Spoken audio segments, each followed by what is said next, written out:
Good evening, everyone. Welcome to the Town of Penfield work session meeting on April 28th.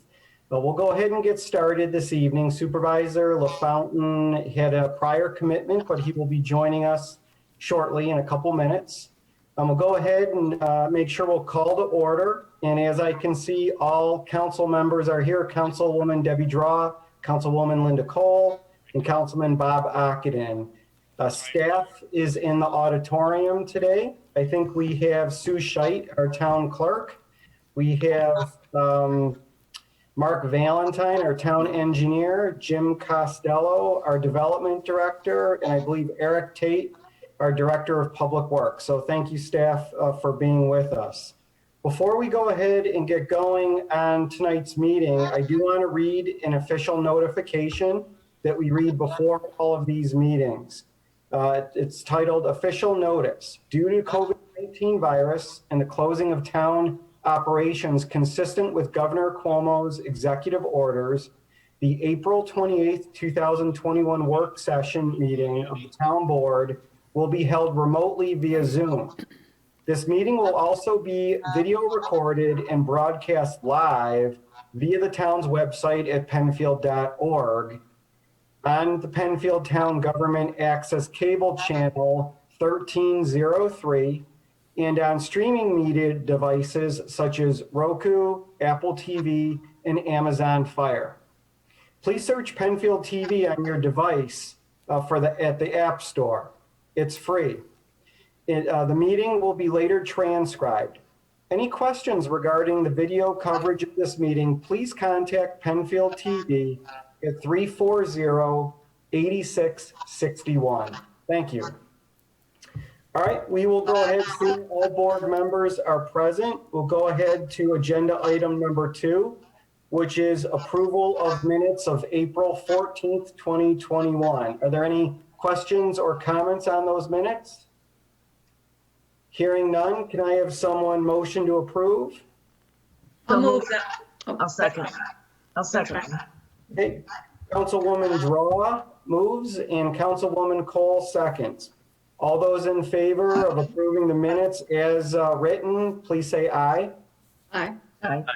Any opposed? The minutes are approved. Thank you. Moving to agenda item number 3, monthly reports. I believe all monthly reports are in. I am not seeing any notes from Supervisor LaFountain regarding any other monthly reports. So I appreciate town staff getting those to the town board members and the supervisor's office in a timely manner. Thank you.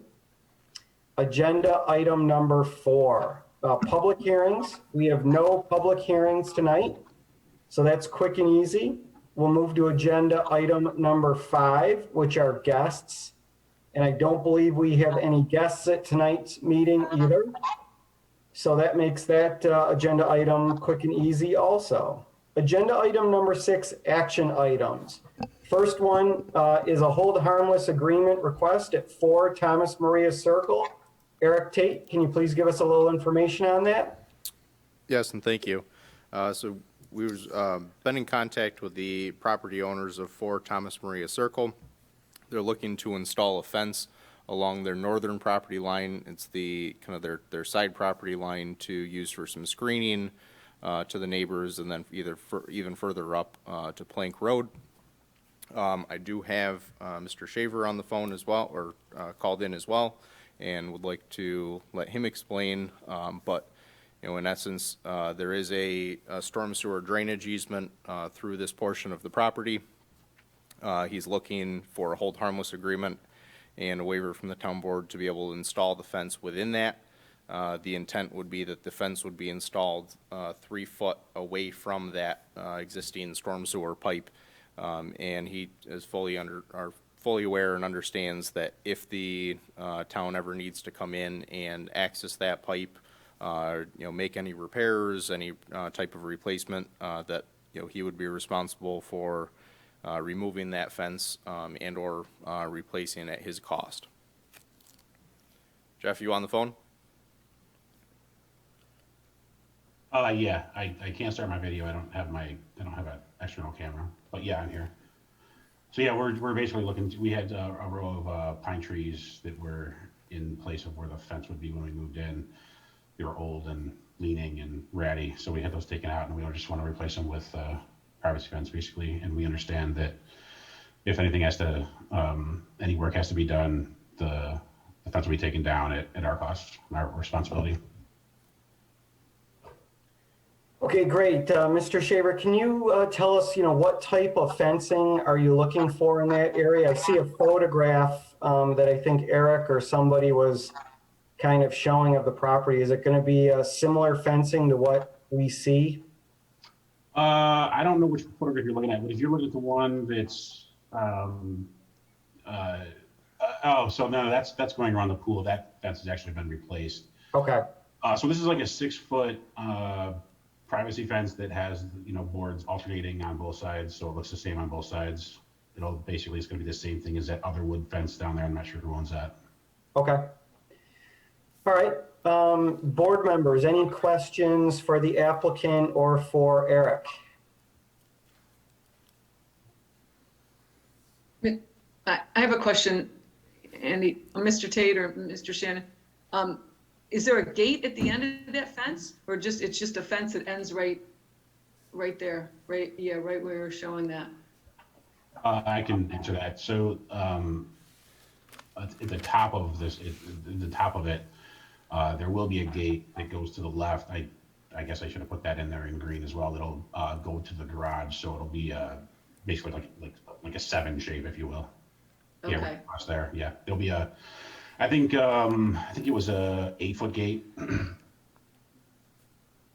Okay. All right, Eric, this looks pretty straightforward on some of these hold harmless agreements. Is that a correct assessment? Is there something that we're missing on that? Nope, no, it's pretty straightforward. I've had the conversation with the homeowner, and even kind of showed him what a draft agreement would look like. So he's already had an opportunity to look through that and fully kind of understand what that actually entails. Okay, wonderful. All right, any other questions for the applicant? I think this looks like a pretty straightforward agreement that we've seen many of these over, the months and years. Assuming that there are no other questions moving forward, can I have a vote for all those in favor of? We need a motion. We need a motion. Yeah. Right. Mr. Right. I move it. I move that we accept the request. Okay, can I get a second? I'll second that. All right, thank you, Councilwoman Cole. Thank you, Councilman Ogden. All those in favor say aye. Aye. Aye. All those opposed say no. Not hearing any, motion passes. And next steps on that, I see that the supervisor has joined us. Thank you, Supervisor LaFountain. Eric, it's my understanding, please correct me if I'm wrong, that the next steps for the applicant, that this will go to the next town board meeting for a formal vote. Is that correct? Yes, that is correct. Okay. So if you could make sure the applicant is aware of that. I know he's listening on the phone, but just follow up with him, make sure all the documents are signed, and this will go forward to the next town board meeting for a vote. Thank you. With that, Mr. Supervisor, I think you are in the auditorium, and I am happy to turn it over to you, sir. All right. Thank you, Andy. And Jeff, thank you for tuning in. Appreciate your time, and look forward to seeing that new fence at the property. Yep, awesome. Thanks, guys. I'm going to drop since the rest of this doesn't really pertain to me. You got it. Be well, be safe. Thank you, too. Bye. All right, we'll move on to item B. Thank you again, Mr. Moore. And I would just, as before I tee this up with Mr. Costello, I'd just like to pause a little bit out of character, but I would like to recognize Jacob Rothfuss. I just came from the Penfield Emergency Volunteer Ambulance. Jacob Rothfuss was recognized as the Explorer of the Year, a great honor, a very nice young man. They're doing some great things within that Explorer program, and Penfield Ambulance leads the county as it relates to their Explorer program and new members. So give a shout out to Jacob Rothfuss. Thank you. With that, item B is a hold harmless request for 39 Sunleaf Drive. Mr. Costello. Thank you. We received a request from Mr. Petropalo, who owns the property. His intent is to add a garage addition to his property. I think he has several antique vehicles that he'd like to store on the site. We have calculated the addition in terms of its square footage, and it still stays within the requirements, meeting the requirements of an accessory structure to the main residence. And actually, Mr. Petropalo is not requesting this release of our license and hold harmless agreement. Actually, I am, because as you'll note, there's going to be a stretch of pavement being placed in the easement area on his property to get access to this garage. And it's going to be costly to the town if we have to replace that. And I told him that if we were to move forward with this, that we would want to have a license and hold harmless agreement for him to replace that pavement if that needed to be done at some point in time after we've done work on his sewer line. He was fully in agreement with that and is supportive of you requiring that of him as a condition for the license and hold harmless agreement. There's no structure in the easement area itself. It's strictly the pavement area. Okay. All right, Jim. Go Jim, ahead. this is, I'm sorry, Jim, this is Andy. So is the proposed garage shop addition, is that within proper zoning for that parcel? Yes, our building department has measured out the size of the building. As you know, it cannot exceed or equal the size of the principal structure in square footage, and actually it doesn't. It's less than that. Okay. All right, board, other questions or comments? Okay, seeing none, thank you again, Mr. Costello, for bringing this up and making sure that the town and the town residents and taxpayers are protected accordingly on this. Seeing no further discussion, would entertain a motion of approval for this hold harmless agreement. Moved. Second. Moved by Councilperson Moore, seconded by Councilperson Cole. Seeing no further discussion, ask for a roll call vote, please. Draw, Aye. Cole, Aye. LaFountain, Aye. Moore, Aye. Ockenden. Aye. 5 ayes. All right, thank you. We'll move on to item C. This is a request for a conditional use permit to allow an office and apartment at 1805 Penfield Road.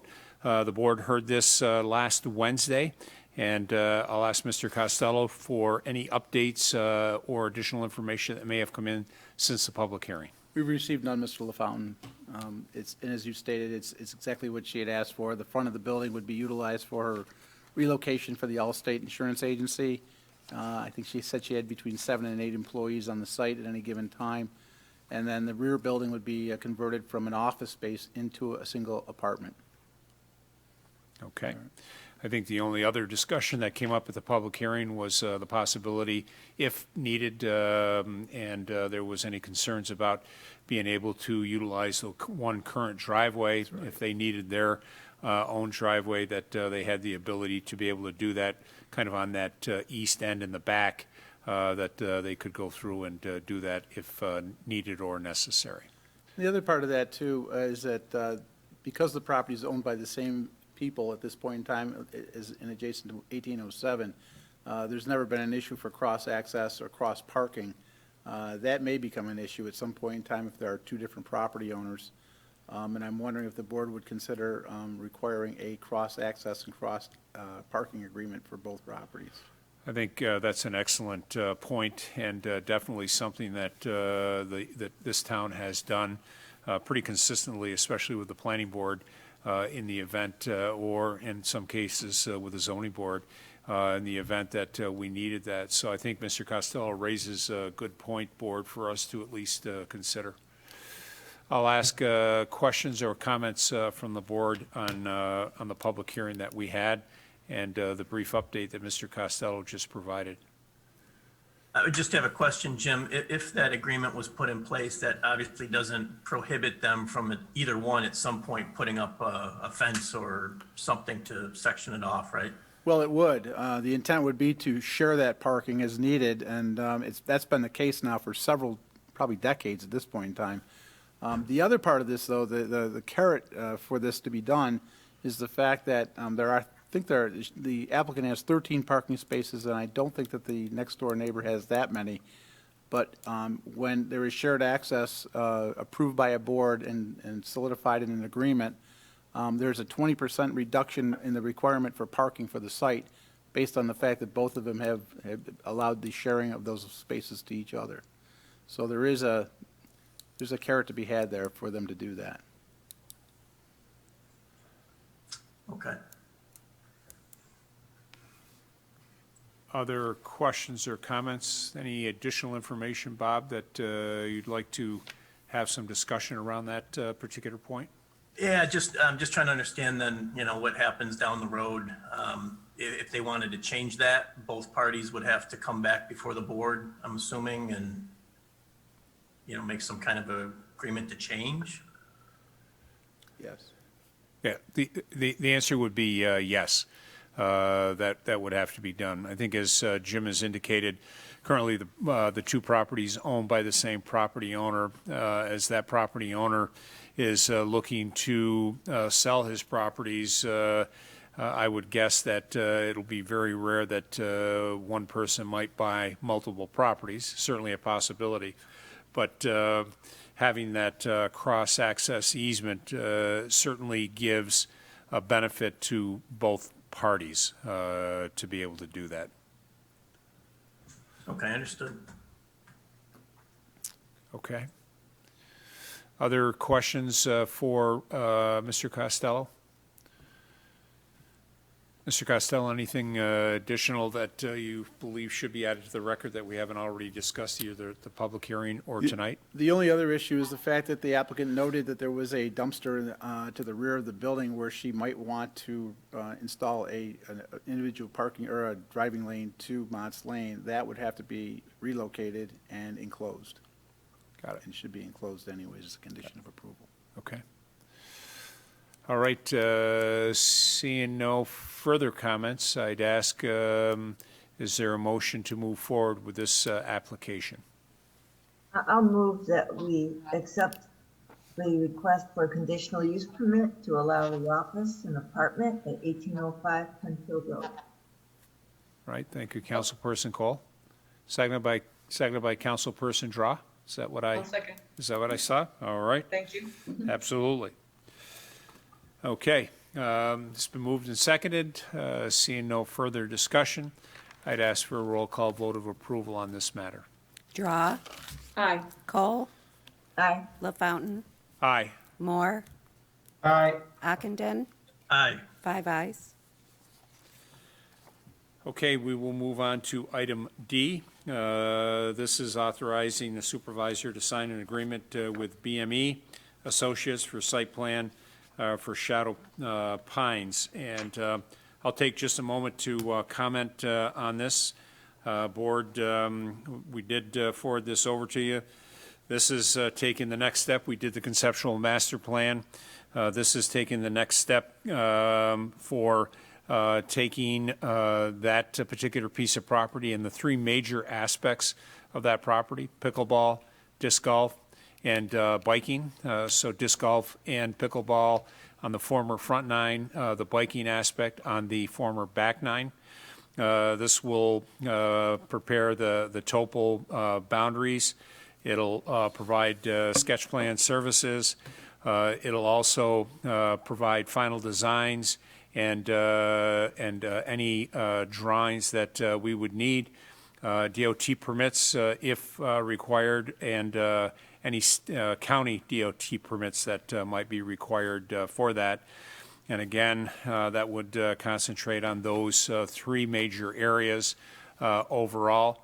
The rest of the site with the walking trails and things like that, all of that would basically continue as we know it today. Some of those trails might be rerouted a bit, especially in that area where that the pickleball is, and again, that would provide us the plans to move forward. That as we had more interest, like we've seen here recently with the disc golf and the pickleball, that would give us a roadmap to develop those sites out. The biking and the disc golf, probably a little bit easier to work through, just based on the nature of that. The pickleball proposal does require some funding and some potentially significant funding in order to do that for courts, parking, and things like that. So with that, I would, and then I'll also lean on my friend, Mr. Costello, who was instrumental in working with the board and BME when we were putting together the conceptual master plan. And of course, we've got the Director of Public Works, Mr. Tate, who is in the House as well. So with that, questions or comments?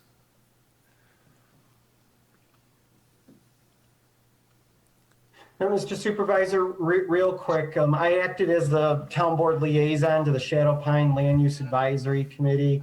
And I think that this next step is, a natural step moving forward to what the master plan shows and was approved and supported by not only the Shadow Pines Land Use Committee, the resident members of that, but just the residents in Penfield altogether. With the compromise of uses on what we would call the front 9 and then the back 9 of the property. So I think this is a good start to get the ball rolling for that property, and I'm excited for us to move forward with it. I certainly intend on supporting this resolution moving forward. Thank you. All right, thank you, Mr. Moore. Other questions or comments? Okay. We have been discussing this here, since we've received our conceptual master plan about taking the next step. So that is the next step.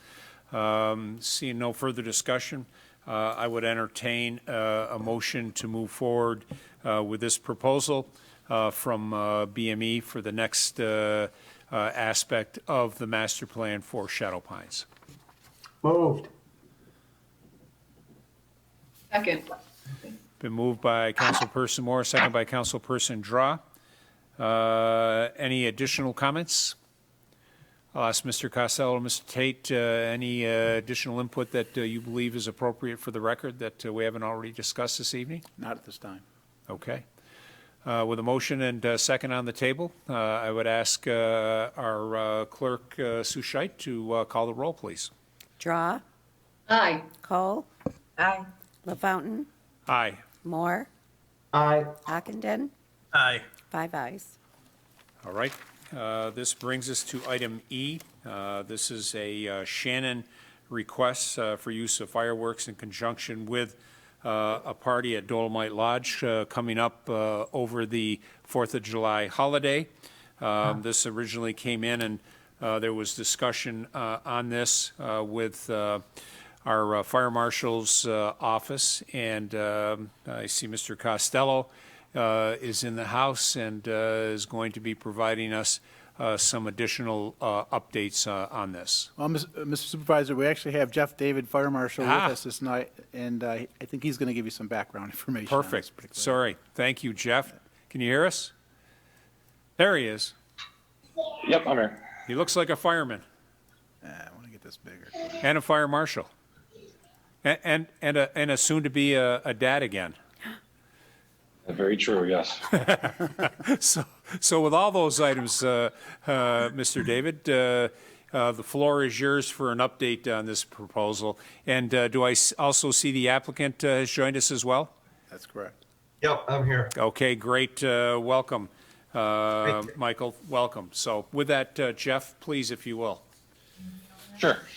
Last year, Mr. Shannon came to my office to ask if he could do a fireworks display for his son's graduation party, and he wanted to do that on town property at the Dolomite facility. At first, we ran the proposal through the insurance company and the underwriters to get an approval, which they did come back and approve that. So now we are moving forward with the agreement with the town board to officially get permission for the use of the land for a fireworks display. It is my understanding that Mr. Shannon has secured the Dolomite Lodge for July 17th of this year, and he is planning the fireworks display that night. Preliminarily, I looked at his quick plan as to where he wants the launch site to be in relationship to buildings and other facilities on the grounds. And without knowing the exact size of the display that he's planning on, it's tough to say exactly what distances he's going to need, but it does appear that we were able to achieve a pretty good level of safety and in terms of distancing people and structures and whatnot from the actual launch site. But again, after we get approval at this point, if it's the board's pleasure to allow this to happen, then Mr. Shannon would come to my office again for a fireworks permit. At that point, we would hash out all the details of the size of the display, the time, and then we can go forward with the exact dimensions at that point for barriers, keeping people away and whatnot to maintain safety. It is also my understanding that Mr. Shannon is an employee, a longtime employee of Young Explosives, who he is planning on contracting to do the show for him. I've had extensive experience with Young Explosives myself, and I have no problems with them. They're a very reputable company. They, in fact, do the town's fireworks display every year when we're able to have them. They do the town's fireworks display for us at Harris Mellon Park. So no problems with the contractor there. Again, just looking for a town board approval to use the town land for a fireworks display. It is my opinion that we can accomplish this safely, and we can work out all those details when we go forward with the permit process. All right, thank you, Jeff. Appreciate it. Mr. Shannon, any additional comments that you would like to add for the board's information on this? No, I've done a lot of shows. I've been working for 30 years. I looked over the site, and it'll be okay. Once you guys give me the go ahead, I'll drag Jim Young out here and we'll do a site check and figure out what shells we want, the size and everything, so we can go back to the fire marshal there and finalize the permit, all that. It'll probably be a 10 to 15 minute show. Not a huge show, it's just a graduation party. But I've been doing fireworks since I was, 30 years old, and it's part of the family thing to have fireworks around. So the kids are excited. My wife's excited.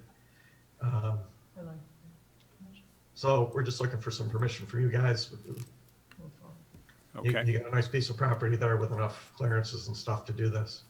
All right. We discounted a lot of parks because they were just too small, so. All right. And it is my understanding that you have done some investigation into the insurance aspect of things as well, Michael? Yeah, Young's forwarded a sample of the insurance. It's the same insurance that you guys would use on your 4th of July show. They just, the limits are the same. They just change the pricing and stuff for the amount of fireworks that are going to be at any particular show. So, if we have a $3,000 show, the fee for that is less than like if you do, a $100,000 show for the 4th of July for the town, but it has the same coverage. And I think it's up to $2 million now is the basic liability. But again, I sent Jeff or David a copy of that. Right. And, it'll be whatever's the current thing going this year. All our shows for Youngs have the same coverage these days. Okay. I'll let the record show that the town does not do a $100,000 show. Typically our range is between $12,000 and $15,000 a year. I just want to make sure that the board, as well as a number of our residents, aren't clutching their chest at this point. So, okay. Tony, go out in style. Come on, go out in style. Very, very good. And then, Michael, you did initially submit a map kind of showing an initial setup, and after an update from Jeff and yourself, you'll take that and based on the proper distances, separations and things, that will identify the type of shells that you'll be using for the show. That's correct. Okay. And an approximate time when you're looking to do that, Michael? 9:45 to 10 o'clock. Right around in that time frame. For that time of year, it's just getting dark around 9:45 to 10. So sometime in that, half hour between quarter of and quarter after 10, we'd probably be finishing up. Okay. Got it. Thank you. All right, board questions either for our fire marshal or for the applicant. Mr. Supervisor, real quick, for our fire marshal, Jeff David, where do you think the actual setup will take place? I'm trying to visualize if it's going to be in one of the soccer fields by the Dolomite Lodge. Where do you think that Young Explosives will actually, be?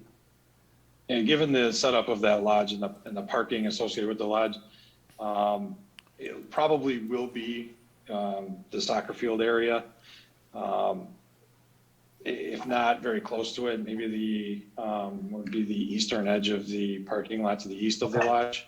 All right. We'd like to try and keep it on pavement if you can, but Young is pretty good about it. Doesn't really do a whole lot of damage to the ground. If it were on the soccer field, just have to worry about a little bit of debris. But again, Young is very good about coming back the next day when it's sunlight out and cleaning the area. They do a great job for us every year at Harris Island Park. So, but yeah, it'd probably be the eastern part of that parking lot, if not into the soccer fields. Okay, thank you. And I have a question for Mr. David. You probably won't be surprised that I'll ask this question. Is there any requirement, or do you plan to make a requirement that there's any kind of emergency services present during the display? Typically for a smaller display like this, we do not make that requirement. We do for the larger town display, mostly because of the crowd that is there. We have in the past had a few displays on private property, and we really don't require anybody to be standing by for those. Young, again, they do have plenty of appropriate fire extinguishers and experience, and they handle any issues that they encounter. They handle them pretty well on their own. But being on town property, if that's something that the board would like to see, is certainly something that we can approach and we can talk to at that point. I believe that's going to be Northeast Joint Fire District, so we can talk to them and see if they're able to provide a standby. My only other question would be for Mr. Shannon. How many people do you anticipate being at the event? Do you have a number kind of figured out yet, or is it still a little early? It's kind of early because of the COVID. I mean, when we signed up for the lodge, we were only allowed to have 10 people in it, and we were probably not going to ask for fireworks for 10. Right. It'll be over 50, I'm guessing. I think the maximum capacity is 90. We can have 90 people, I guess, in the building. It won't be. I don't think it'll be that many. Yeah, we're inviting relatives. The kids are inviting their friends, and it's an invitation thing. We're picking because we're gonna have an all-day party there. Bring the kids in, let them play some volleyball or basketball or whatever, and sing happy graduation to them and have some cake and finish off with the fireworks. So probably under 100. Okay, thank you. yeah, our right now our numbers are 50 that we're using for our lodges, and as the state continues to open things up, I would anticipate by middle of the year, by June, that most of the restrictions are going to be lifted. We'll be back to what I would call full capacity at that facility, which is 99. Okay. Okay. Board, other questions or comments either for Mr. David or Mr. Shannon? All right. And I'd recognize our Fire Marshal, Jeff David. Any additional comments or input that you would like to put on the record that we haven't already discussed this evening? I am all set, Mr. Supervisor. Thank you. All right. And then, Mr. Shannon, any additional comments or input that you believe should be added to the record regarding this item? No, I think I'm all set. Thank you very much. All right. Board, next steps, is there anyone interested in making a motion to move forward with this item? I'll move it, Mr. Supervisor. Been moved I'll by, second that. been moved by Councilperson Moore, seconded by Councilperson Ockenden. One last opportunity. Any final comments by the board? Mr. Supervisor? Yes. May I ask a question? And maybe it's already been determined or by Mr. David. And as far as the homes that are near adjacent, I mean, and there's a couple houses that are right there, the border on the property. Are you? I assume I don't want to assume it, but you're clear that that won't interfere with somebody's backyard as far as the explosives being too near to a backyard, or a problem with smoke, for example, in one of those homes that are close to the Dolomite Lodge there? So with prevailing winds typically out of the west, that's all we can assume right now, that should blow most of the debris and smoke further to the east to the soccer field. So it should stay away from those homes. Typically, again, when we have a private resident doing a display on their own private property, we will ask them to notify their neighbors and make sure that their neighbors are aware that this will be happening. We would expect the same thing here. Either Mr. Shannon or somebody knock on doors or send a letter to the addresses saying, just be aware that this is going to happen. I will also notify if the fire department is not standing by, I will notify them that a fireworks display is taking place as well. But with, again, the prevailing winds and everything, I don't anticipate too much smoke and or debris affecting the neighbors based on the launch site. Thank you. Great. Thanks. Great I'll response. just add the map that when this first came in for discussion back earlier in the year, a map that was provided as at least something for consideration. That parking lot, that L-shaped parking lot, if you will, across the street from the main door of the Dolomite Lodge. So it's an L-shaped lot. They're showing that the fireworks would be set up on that kind of northeast corner of that parking lot, and then everything would be set off in a northeasterly direction. 300 plus feet takes you to just about the center of that north soccer field or rectangular field. And if you take a look at that area, the surrounding area, pretty much everything to the east is owned by the town of Penfield. To the north, your closest homes are on Penfield Center Road.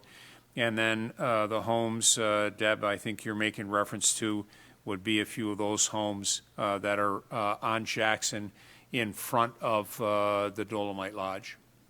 Right, correct. But I'm happy with that response. Thank you, Mr. David. As far as I don't know anything about the winds going which direction there, but so I appreciate that. Thank you. I think that answered my question. Okay. There's a motion on the table and a second. Seeing no further discussion, would ask for a roll call vote of approval. That would be subject to the applicant then following up in specific detail with the fire marshal's office for a permit to be issued. I think what I heard from the board would like to see the applicant actually send out some notification to those immediate neighbors, just as an FYI.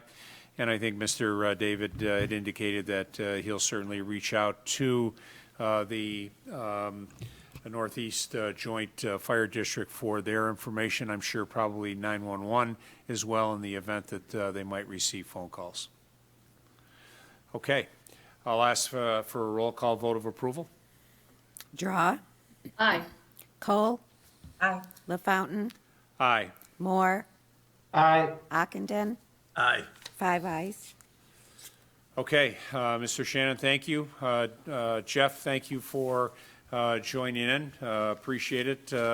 Both of you, please be well and be safe. Thanks very much. Thank you very much. All right. Thank you, Mr. Supervisor. Okay, there being no further business to come before the town board, the April 28th, 2021 work session will stand adjourned at 7:45 p.m. Thank you very much for everyone that participated. Thank you to Penfield TV. Everyone, please be well and be safe.